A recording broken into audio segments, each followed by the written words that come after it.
Great, thank you. So I'll now introduce a man that doesn't need an introduction, Nick Careen, our SVP Operations, Safety and Security, who's going to give an update on safety and operations. Nick, over to you. Good afternoon, everybody. It's probably better if I turn that on, eh?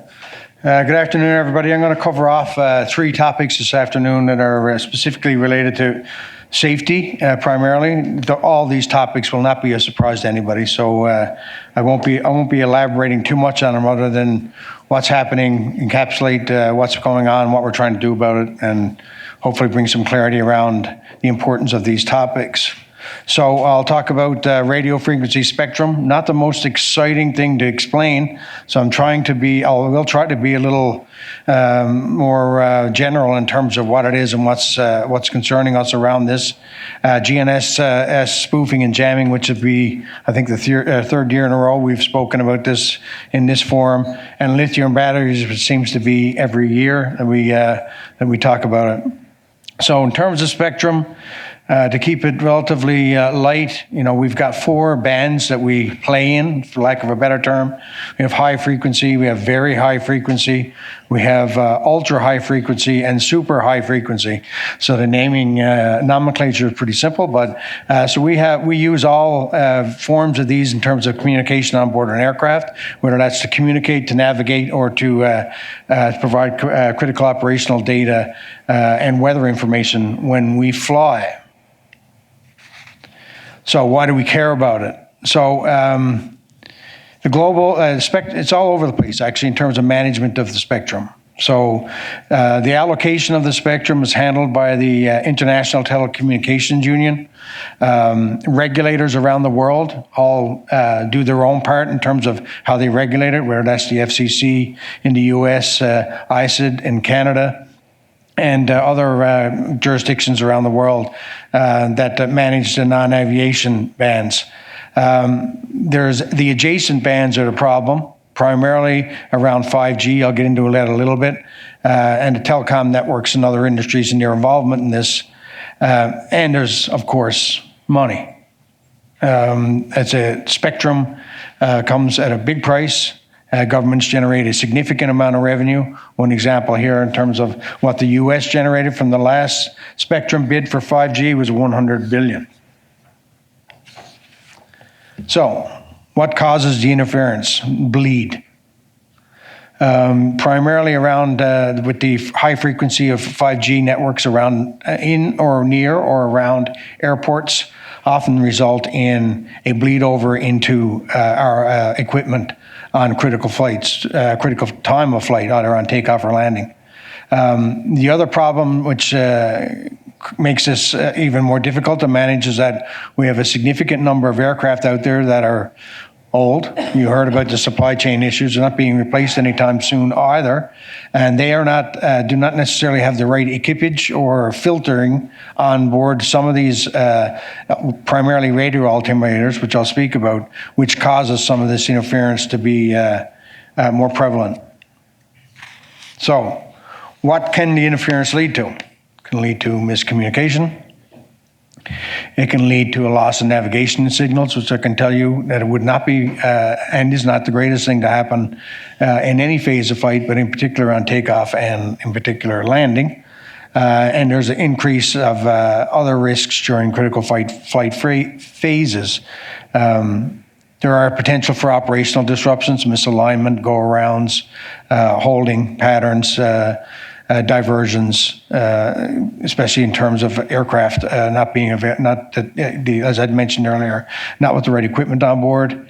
And obviously, anytime you introduce manual processes and in what has become a pretty automated environment in the cockpit, you also introduce greater risk. Of course, there are costs to that. We've put some numbers to it, but primarily where do the costs originate? On-time performance will and is impacted. And we've seen that during last 5G rollout in the US in particular. Fuel efficiency, if we are doing go-arounds, if we are doing holding, if we are doing diversions, for sure there's going to be additional cost to that. And obviously there's operational costs associated with maintenance and increased passenger compensation in terms of irregular operations. So we'll say on a positive note, we are seeing indications that the current U.S. government, as well as the FCC, and in particular the FAA, are trying to find a solution to this problem. If they don't, however, the costs associated with just using an independent survey isolated to 10 airports would be around $5.5 billion. How?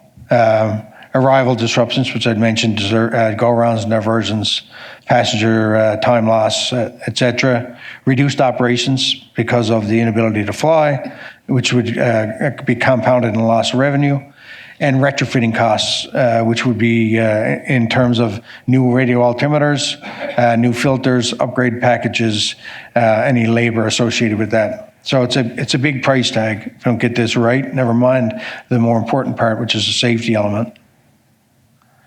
So radio altimeters, like I mentioned, is what we're talking about. Critical part of our aircraft systems basically tell you where you are in terms of height using radio signals.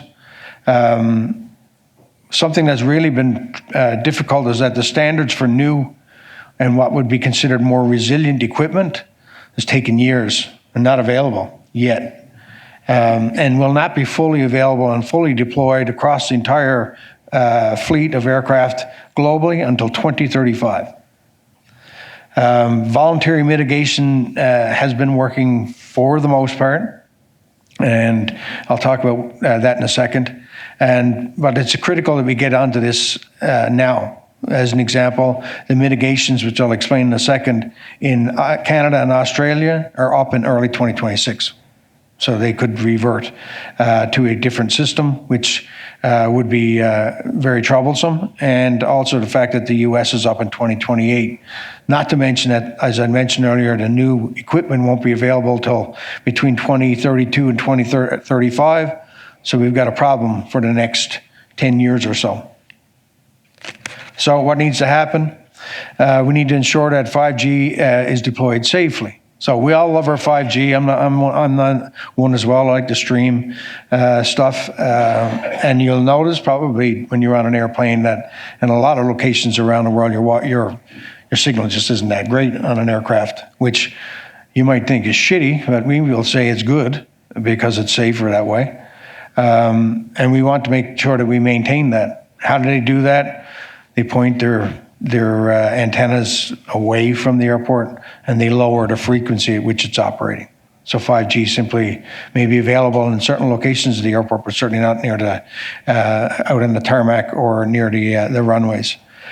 We need some global consistency. Right now, I'd mentioned that every regulator in the world sort of is involved in this, and right now there are no real standards internationally on how to deal with 5G. So we're going to try to work and continue to try to work with the regulatory fragmentation, primarily through ICAO. And we want to strengthen transparency primarily with communication to the telcos, telecommunication operators, as well as other aviation industry professionals so they understand the amount of incidents that we're taking or occurring and the impact that that has on aviation, which basically includes, would involve us getting more data, which we are currently compiling. So that's it on spectrum. It's a big issue. It can be a rather technical topic, sometimes difficult to explain, but nonetheless a very important one, not only in terms of cost, but like I mentioned, safety. GNSS interference, nothing new to most of you. This is sort of an idea or a graph to show where we're getting them. It used to be very concentrated, primarily in the Middle East, and then with the Ukrainian conflict around Eastern Europe. Now it's all over the world, and this is not necessarily as accurate, given the fact it's only until June. You would see South America lit up red with the issues that are around Venezuela. And every carrier operating in there today are complaining and highlighting issues around jamming and spoofing in and around Venezuela, but also out into the Caribbean. And I don't think it takes a rocket science to explain why that would be the case. So we're seeing an increase We're seeing an increase in flights, obviously, which you would have heard of from the economic outlook this morning. But we're also seeing a rate increase. So this is not just a number increasing because the number of flights are increasing. The actual rate per thousand is going up at the same time, which is a considerable concern given the fact you can see the jump it's taken from 2022 to today. And this is using our FDX data that we have under our GATM program. So but perhaps I should explain jamming and spoofing for just a second for those that may not be familiar. The two issues that we're talking about, jamming is when there's no signal going through, basically avoiding or preventing the signal from GPS to the aircraft for positional awareness. Spoofing is when it tells the aircraft it's somewhere else. Neither one of them are good, but there's a difference between the two of them. And it's all military, primarily related, at least 90% of it anyway. So, good news, ICAO has recognized finally that this is not a regional issue, it's a global issue. So at the most recent ICAO assembly, there was an agreement and a resolution that states must begin to act on the recommendations actually that we provided for them at the assembly. So they want to get better reporting between pilots and the controllers, so that sort of like what we've done on turbulence aware platforms and others, to let pilots know where and when this is happening, particularly around conflict zones, but it's actually gone beyond conflict zones today. Where it's possible, in certain locations around the world, certainly countries, backup navigation systems would be welcomed in terms of investment. To this day, OEMs have not provided a standard operating procedure to deal with this. So every airline basically is working off their own standard operating procedures when it comes to dealing with this. That should be standardized, and it should be the responsibility of the OEMs to tell us how we should best manage these, and we can implement them into our various operations procedures. And airlines need to obviously continue to do the risk assessments on where they're going to fly. I used the Venezuela example earlier.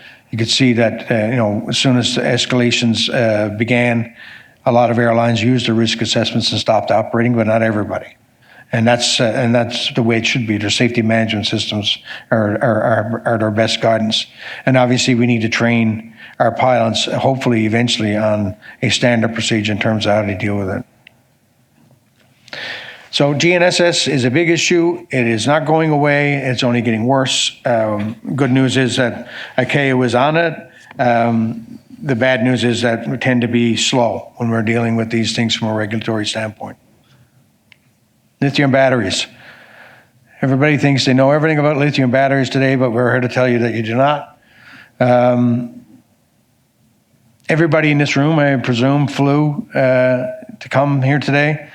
And I would say that means 100% of you had a phone on board.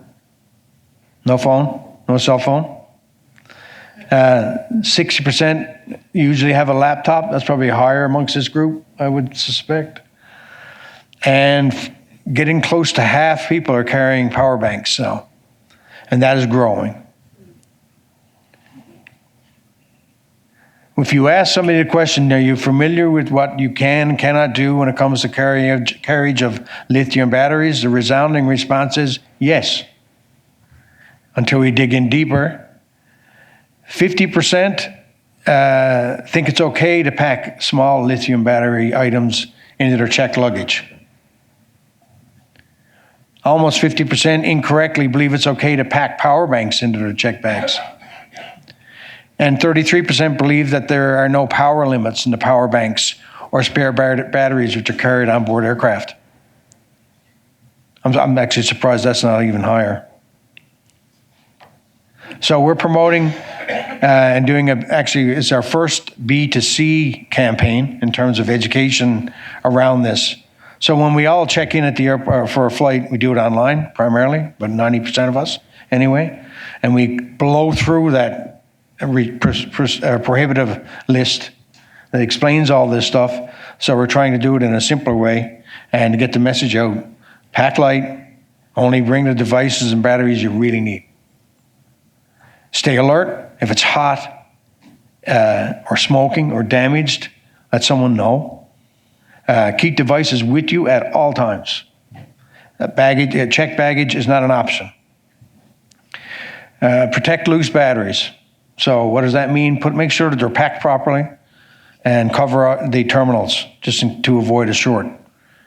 If you get gate checked, there used to be a time when you had to remind, and some people may have been reminded, and the agents are getting better at it, say, well, you have any medication in your bag? Well, now that should be, do you have any medication in your bag, and do you have any lithium batteries in your bag? Check the battery size.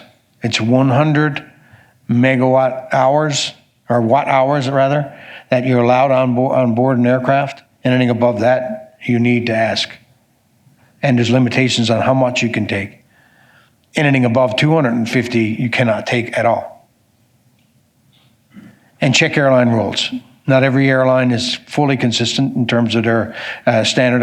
There's a standardization, but there are variations that are allowed, and the airlines. So make sure you know what you're capable of and not capable of carrying.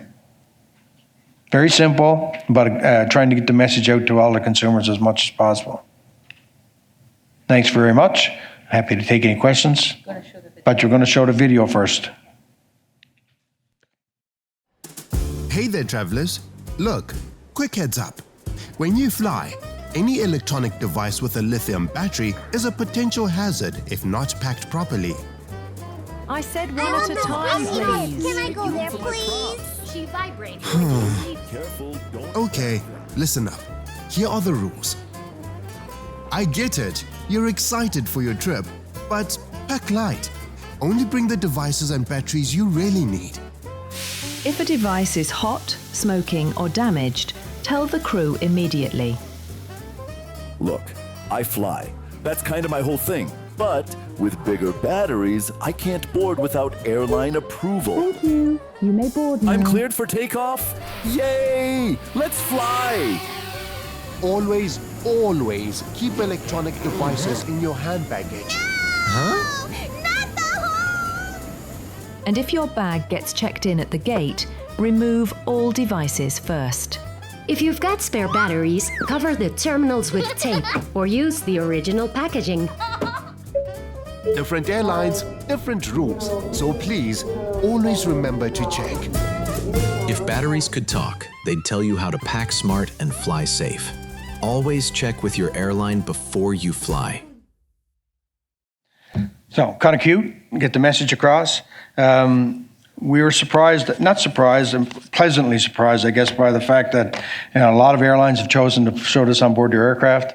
We were in EASA's headquarters about a month ago. They're playing it actually on their TV screens within their headquarters office. So it's being widespread use, and we're seeing it out there to get a good message across in a simple way. And I think Willie mentioned this morning that we're looking at doing that for baggage when evacuating aircraft, because we all know that this is a problem. Currently, certainly we don't want to be evacuating aircraft, but when we do, we want to make sure you're not taking your carry-on baggage with you. So with that, if there are any questions, by all means. Hello again, Kurt from Air Transport World. Thanks for your presentation. I'd like to have a bit more information on the situation in general. How satisfied was this year for you in terms of safety beside the aircraft crashes we had, incidents? So maybe you can give us a bit an update on the status. So, we're actually now pulling together our annual safety report. So we should have that ready for release first week of February. There's been a couple of incidents that we all would be very familiar with during the year, but in general terms, the rates are good. So, it's never good to have an accident, obviously, but in terms of consistency year over year, the numbers are pretty good. One follow-up, if I might. As Willie and you just mentioned it, the evacuation situation where so many people take still their luggage on. So from your perspective as well, what have to be done? And I think this should be addressed actually very soon and quickly to avoid this, as we, especially through social media, see this very often. Yeah, it tends to be very specific to a certain part of the world that we see more of it, but it's actually becoming an issue globally. But we are going to do a similar B2C campaign that sort of explain the importance of it. We've had discussions with the FAA at the ICAO assembly. They are concerned as well because they see it very prevalent in their area in particular. The 90-second rule is we're nowhere close to that. And so, we intend to put a lot of emphasis on this in 2026, starting with the campaign, and then we'll do some further follow-ups, educational sessions, webinars, whatever we can do. EASA's on board with anything that we do in this regard as well. Can I add something? Yeah. And we're also looking at speaking to someone to try and find out the psychology behind why people feel the need to grab their bag rather than put their life first, and also kind of herd mentality. So is it if one person does it, do the rest of the people do it? And then the assets that we develop for that, for the industry, will look to address those specific psychological sort of traits and people following. Thanks. So Catherine's the one doing the video.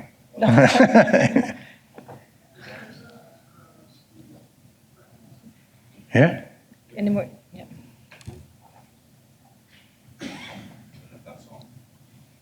No, I can't hear you.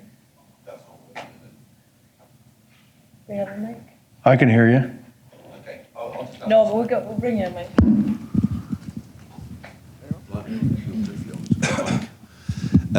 Oliver Gill from the Sunday Times. Just a couple of questions. Any reflections on the recent situation with the Airbus A320 family and the software update and how that played out? It was obviously it was resolved fairly quickly, but is this something we're going to see more of? And just any thoughts on that? And secondly, you said just then the issue with the people grabbing their hand luggage is particularly acute in one part of the world. Which part of the world? North America. In terms of software, the software update for Boeing, we in general we wouldn't have a lot to say about it. I think it was handled excellent, actually. I mean, there was a lot of sensationalism around what was required.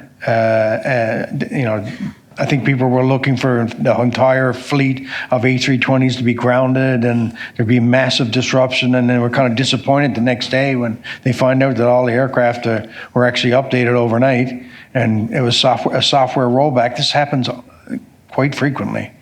And, airworthiness directives are nothing new in this industry. They were less likely to be headlines, and perhaps that's just the world we live in now in terms of social media and the availability of this stuff. But I think, no, I wouldn't say anything. We were tracking the event, but I think it was handled very well by all the regulators involved, and in particular by Airbus. Nick, at the AGM in the summer, you talked about the lithium battery issue and the fact that some airlines were introducing, unilateral policies on power banks and so on. That's continued, and there have been a series of fires through the course of the year, which doesn't tally very well with the baggage issue you're talking about, people grabbing their hand luggage. So do you think that the consumer campaign you've launched is going to be sufficient to prevent this sort of lack of standardization around the world, or do you see that continuing? I think that we haven't seen a significant proliferation from what we had seen originally with some of the incidents primarily in the Asia-Pacific region. And that one's a pretty sensational one, which created the diversion and the flames and the video and all that stuff, which we saw online. I think each airline is going to look at this differently. They're going to use their safety management system to determine their risk assessment, their risk profile, and how they like to handle it. So there will always be a little bit of variation. The variation will be a little bit more restrictive than perhaps some others that feel that they can manage it better on board. We're seeing airlines getting better in terms of fire prevention, fire suspension when these events do take place. I think awareness from consumers is going to help. And I do think that with this greatest awareness and continued education campaign, that we should nip this kind of in the bud to where we are today.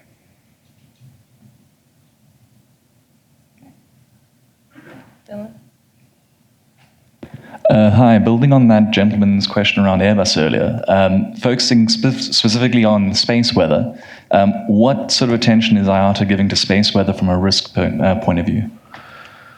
Well, I mean, airlines are getting space weather data now. I mean, it's how much of an impact does it have on operational day-to-day operations in terms of flight dispatch? Perhaps minimal. That may evolve as we understand better the information that we're receiving. But it is something that we are involved in. We do have I actually got a briefing yesterday from our weather folks that are looking at a bunch of different areas around weather, but space-based weather was not prevalent to any large degree in what they're looking at. So I think that it's there. We are paying attention to it. The Airbus situation maybe gave some additional light to the fact that we're getting this data, and people perhaps not necessarily so aware of it. But it's not a huge concern. It's certainly not on anybody's risk radar. And just to expand a little bit, perhaps, because normally. When you think space weather, you think gamma rays, and you think, solar flares, and you think radiation. Radiation is monitored globally on a regular basis, and so if there was going to be a concern around radiation on aircraft, it wouldn't have been when we waited for space-based weather to provide us with that information.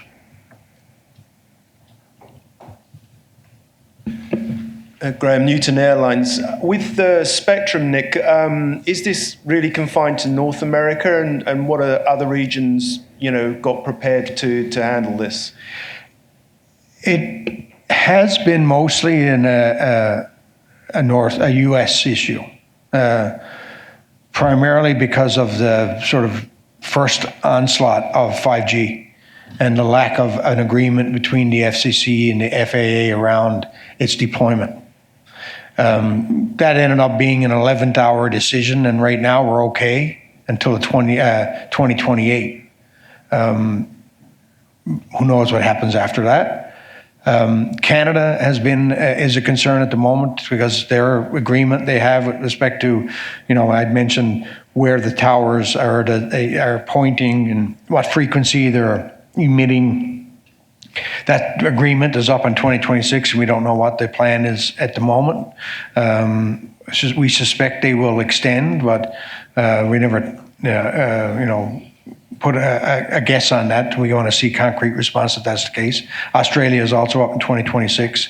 They had issues before or prior to the rollout. Most other locations has been Africa. There's been some issues and reports, but like I said, we're pulling together a better understanding of the reporting. It's not the greatest data point we have. So we need more data around this interference or when it happens for us to be able to speak to it a little bit more intelligibly in terms of where we're getting it globally, what locations are more prevalent. But like I said, the U.S. was definitely the largest area. Sorry, Nick, just two more questions on spectrum. What is it that can be done to mitigate the issues with spectrum? Question one. And question two, why is it taking so long for the retrofits to take place? Why the industry's known about it for a while? What's the challenge? Okay, I'll do the second one first. I'd love to throw Honeywell under the bus, but I can't. So that's the answer to number 2. Number 1, primarily at the moment, is education training for the pilots. Increased communication from air navigation service providers and the pilots themselves to be able to be prepared for any spectrum issues that they may encounter. I think the biggest issue is around telcos, making sure that they have their towers pointing in a direction away from the airport vicinity, the aerodrome in particular, and also to lower the frequency. So it's not up against that frequency band that we're operating in, primarily for radio altimeters, which is 4.4, not to bore you to death, but it's 4.4 to 4.6, I believe, and then obviously 5G is at 5. So there's a risk that there's a spillover, or they call it bleed. So that's primarily the best way to deal with it. Where is it? Yeah. We'll get you the mic. No, it's okay. So everyone at the back can hear. We'll give you a mic. Excuse me. Yeah.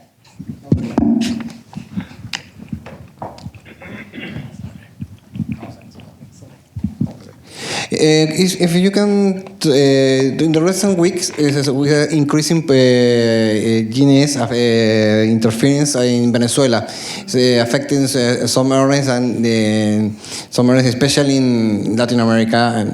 So, can you what has IATA detected and how to do this affect flight risk, and what are the recommendations for the airlines, especially and operation in Venezuela, the Venezuelan carrier?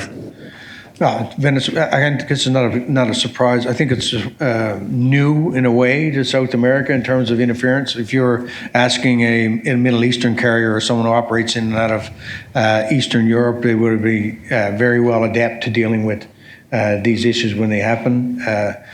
It was new, like I said, to the Latin American carriers in particular, and in around Venezuela. Most had stopped operating. There was a few airlines that were continuing to operating. They were continuing to get jamming and spoofing during their operations. We've escalated to ICAO in hopes that they can intervene to try to assist in mitigating the amount of spoofing and jamming that we're seeing. But it's very difficult when 1/3 of the fleet sitting on the doorstep. This happens during conflict zones and military operations, and we have to mitigate as best we can. Airline have operations to deal with them, procedures on board their aircraft for resets, so there's procedures in place. We just like to be able to see the less of it. Okay, and you consider if this impact in a more the impact extend the region, considering the geopolitical situation and especially the Venezuela regime in the rest of the Latin America? We're not. I can tell you what I think personally, but not what. It's not something that we would comment on at IATA. Perfect. Thanks. Is it working? No.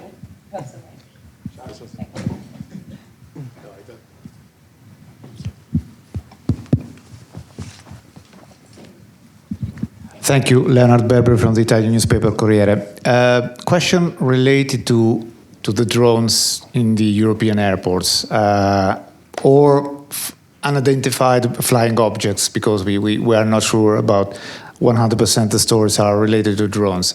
But are you aware of any particular airline that is changing their plan when they land or when they take off from the European airports because of those drone sites nearby? And if not, what can do the airlines to try to minimize that impact, considering that if they close the airport, it's closed for everyone? Thank you. Well, I mean, this happens, unfortunately. It seems to be sporadic. We had a number of issues in the UK a few years ago, and then it kind of died off. And, Brussels had their share of challenges recently. Airlines become aware of these risks, and, the airports and air navigation service providers will close the airspace, and airplanes won't operate till it's clear. And that's the safest form of operating, and that's always what no airline is going to try to operate if there's a risk of contact with something that's not supposed to be there. It would be treated like any other aircraft.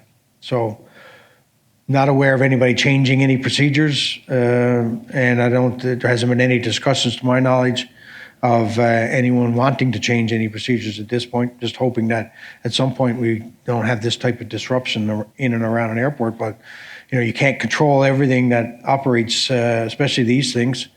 Most 99% follow the rules, and you will have from time to time those that don't. We have systems that will pick up that activity, and unfortunately will impact the operation because the airspace will be closed until they address it.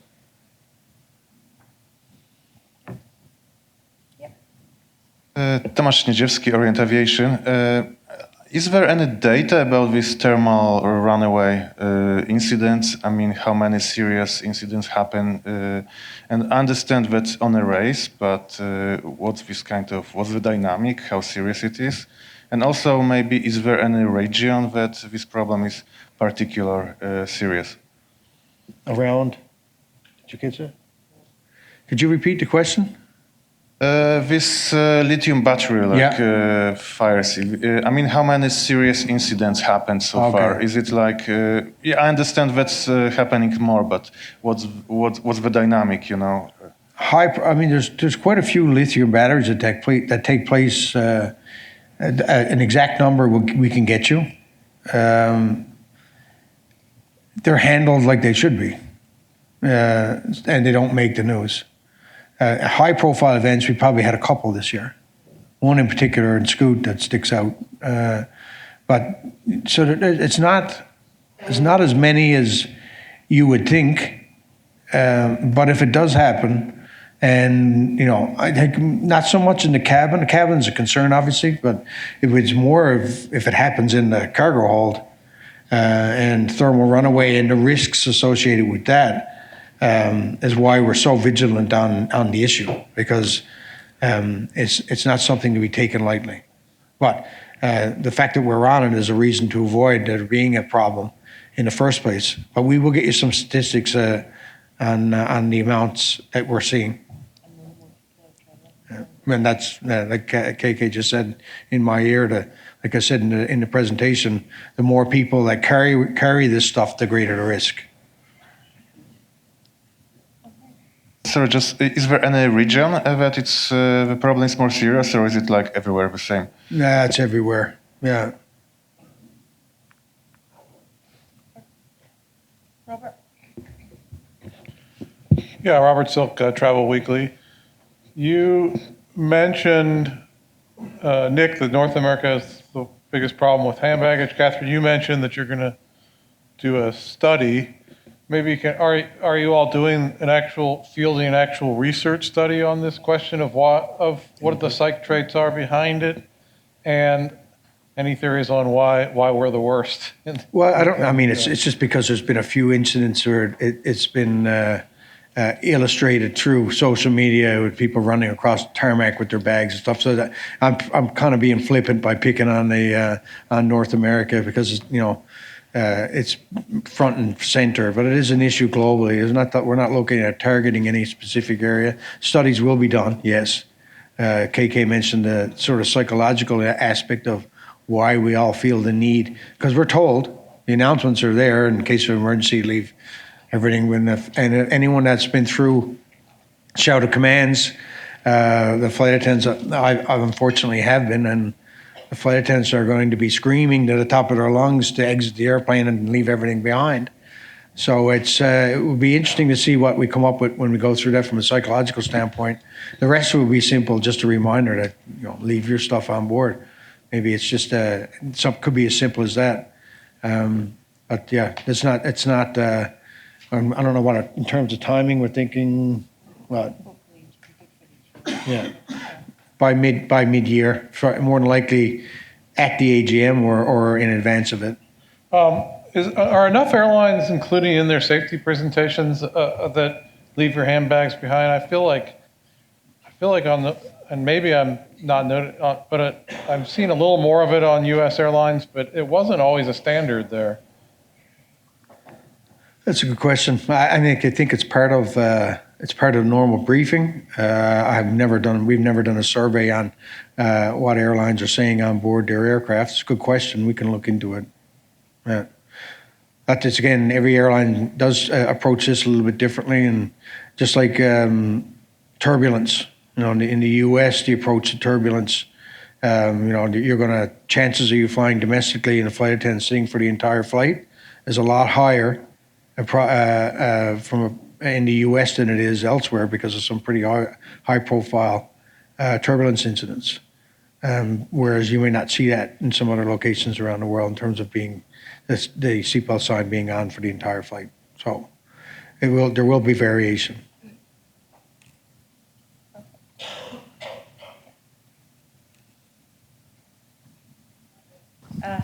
None of them are working. It was on purpose, actually. I unplugged it when I came in. Kate Duffy from Bloomberg News. With all the airlines around the world sort of agreeing deals for Wi-Fi connection, including with Starlink or also Viasat, are you seeing any risks at all with this? No, actually, it could be a benefit from an operational standpoint with another communication link.